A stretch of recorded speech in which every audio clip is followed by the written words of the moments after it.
उम्मीद ही नहीं विश्वास है कि ना सिर्फ ये चुनाव जीतेंगे बल्कि भारी मतों से ये चुनाव जीतने का काम करेंगे। साम दाम दंड भेद सब आपने कर लिया और विपक्ष झूठ की राजनीति करने के लिए जाना ही जाता है।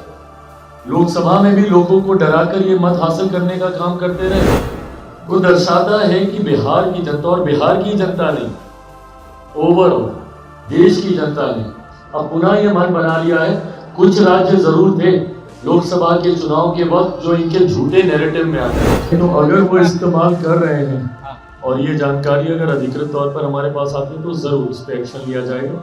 ये गलत है। बिना किसी की जानकारी के, बिना किसी की सहमति के इस तरीके से तस्वीरों का, बैनर का, पार्टी के नाम का, पार्टी की सोच का इस्तेमाल करना कतई उचित नहीं है। जो ये कर रहा है वो गलत कर रहा है। भारतीय जनता पार्टी का सदस्य बनने के लिए 8800002024 पर मिस्ड कॉल करें। निवेदक भारतीय जनता पार्टी बिहार।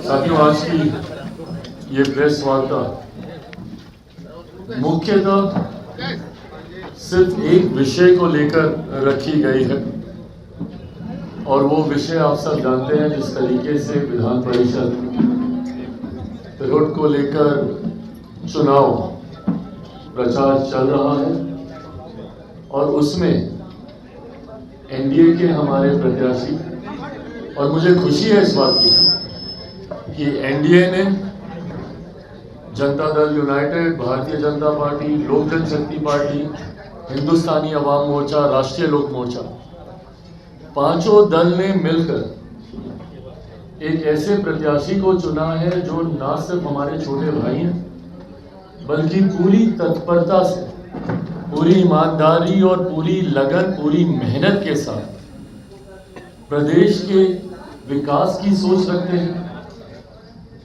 इनकी सोच से हम में से कोई भी अज्ञान नहीं है।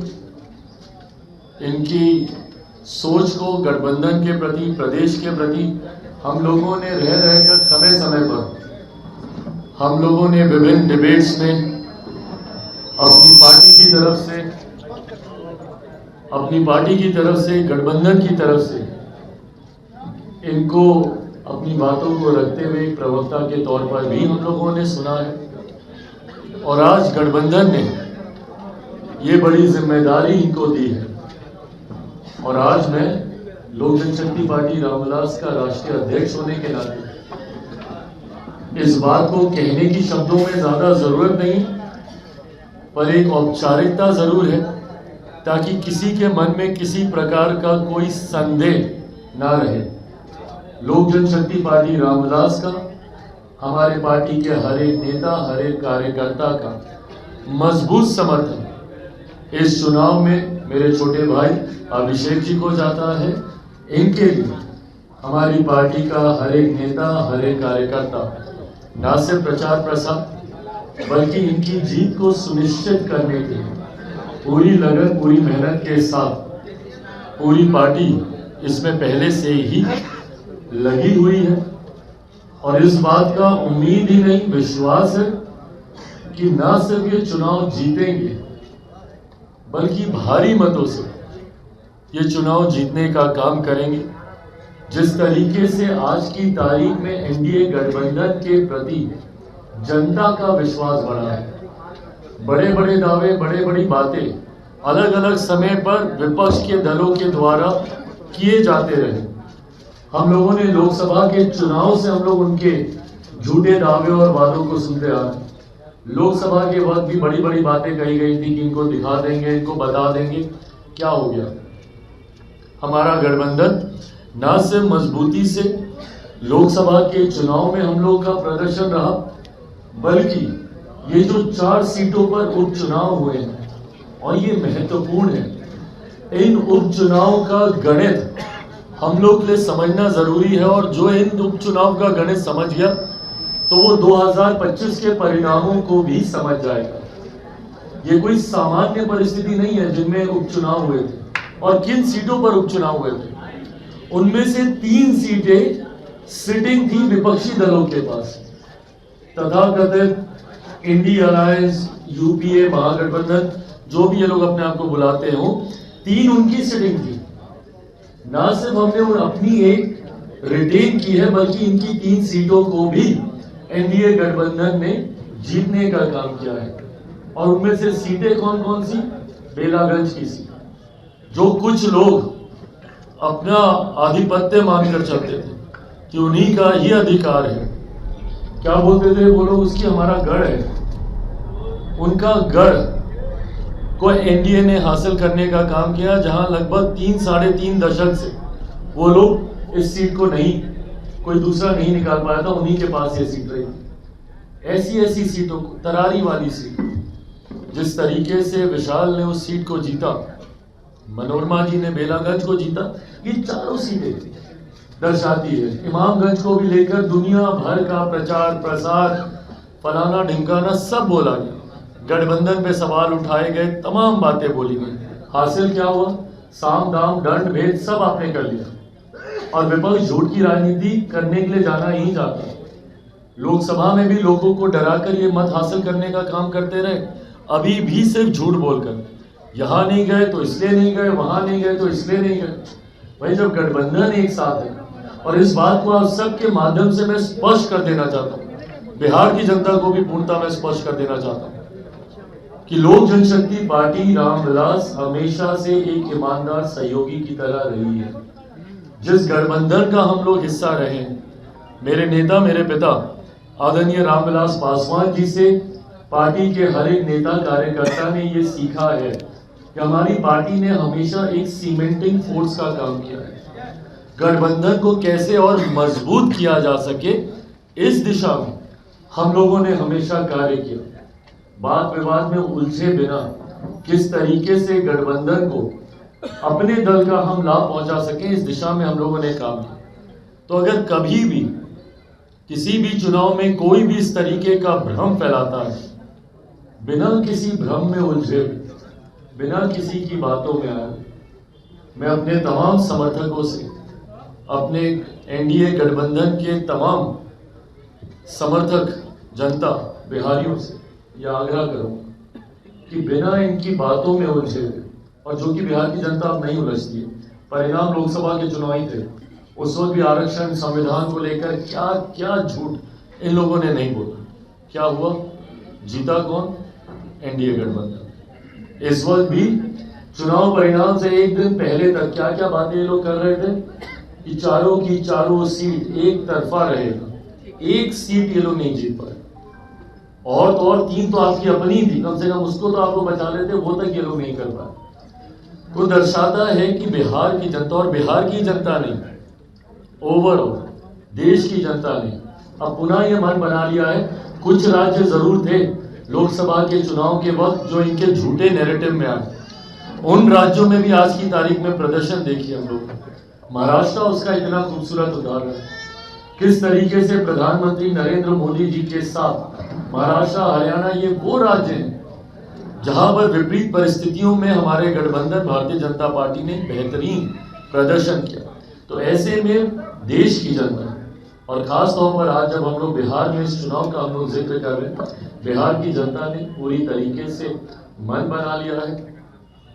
ये जनता से जुड़ा हुआ विधान परिषद का जो चुनाव है, इसमें जितने भी वोटर्स हैं, मैं उन सब से अपनी तरफ से, अपनी पार्टी की तरफ से, और अपने गठबंधन के हर एक घटक दल की तरफ से ये विनम्र आग्रह करूंगा कि हमारे भाई अभिषेक झा जी को आने वाले दिनों में भारी मतों से विजयी बनाकर बिहार की विधान परिषद में भेजने का काम करें।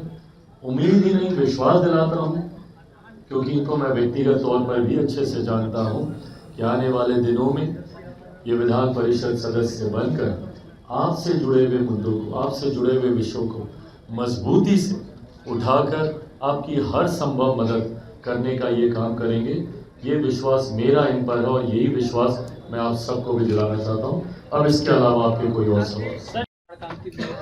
ये मोहब्बत इजहार क्यों करना पड़ रहा है साथ में बैठा कर? भाई मेरा एक सहयोगी दल होने के नाते, क्योंकि इसमें प्रचार का और कोई तरीका नहीं है, इसमें तरीका यही है कि आप सबके माध्यम से इस बात को, क्योंकि कई बार कई लोग भ्रम भी फैलाते हैं, तो ऐसी स्थिति नहीं हो कहीं पर किसी के भ्रम में कोई ना फंसे, इसीलिए और ये समर्थन है इनके प्रति, गठबंधन का समर्थन है, पार्टी का समर्थन। आपके फोटो और बैनर का सहयोगी रहे हैं, वो कंफ्यूजन क्रिएट कर रहे हैं। एक हफ्ते पहले पार्टी में रहे हैं, हट चुके हैं, वो कंफ्यूजन क्रिएट कर रहे हैं कि आपका प्रेम उनके साथ। मैंने इस बात को स्पष्ट कर दिया है आज मेरे साथ जो बैठे हैं अभिषेक, इसलिए मैंने कहा कि कोई अगर भ्रम फैलाने का प्रयास कर रहा है तो इस बात को सुनिश्चित कर लिया जाए कि लोक जनशक्ति पार्टी रामविलास का पूरा समर्थन, मेरा पूरा समर्थन इनके साथ है और ये चुनाव जीत रहे हैं, इसमें कहीं कोई संदेह नहीं। आपकी तस्वीर आपकी पार्टी में जो लीगल एक्शन आप कर रहे हैं इस्तेमाल और कह रहे हैं कि हमको पूरा आशीर्वाद है। नहीं तो अगर वो इस्तेमाल कर रहे हैं हाँ। और ये जानकारी अगर अधिकृत तौर पर हमारे पास आती है तो जरूर उस पर एक्शन लिया जाएगा। ये गलत है, बिना किसी की जानकारी के, बिना किसी की सहमति के इस तरीके से तस्वीरों का, बैनर का, पार्टी के नाम का, पार्टी की सोच का इस्तेमाल करना कतई उचित नहीं है। जो ये कर रहा है वो गलत कर रहा है। कह रहे हैं आशीर्वाद प्राप्त है चिराग पासवान जी। मेरा आशीर्वाद इनके साथ है और भैया अभी तो मतलब क्या आशीर्वाद क्या होता है भाई, अभी उस उम्र में नहीं पहुंचे, पूरा समर्थन इनके साथ है। छोटे भाई हैं, बड़ा भाई होने के नाते तो आशीर्वाद दे ही सकता हूँ, तो पूरा इनके साथ है। मोहन भागवत ने कल एक बात किया जिसमें उन्होंने कहा कि जनसंख्या निरंतर चिंता का विषय है, 3 बच्चे का। बीजेपी कह रही है कि वो सामाजिक संतुलन की बात कर रही है मोहन भागवत, और इस पर आप कितनी सहमति रखते हैं? So we need to understand the technicality behind it. Mohan Bhagwat जी ने जिस विषय का जिक्र करते हुए अपनी चिंता जताई वो फर्टिलिटी रेट का वो जिक्र कर रहे हैं, जो किसी भी प्रजाति को बनाए रखने के लिए, उसके अस्तित्व को जिंदा रखने के लिए जरूरी होता है वो फर्टिलिटी रेट 2.1 अगर मेरी जानकारी सही है तो ये होना चाहिए, पर आज की तारीख में वो 2.1 से गिरकर 1.91 के आसपास वो आया है। इस बात को लेकर उन्होंने अपनी चिंता जाहिर की है।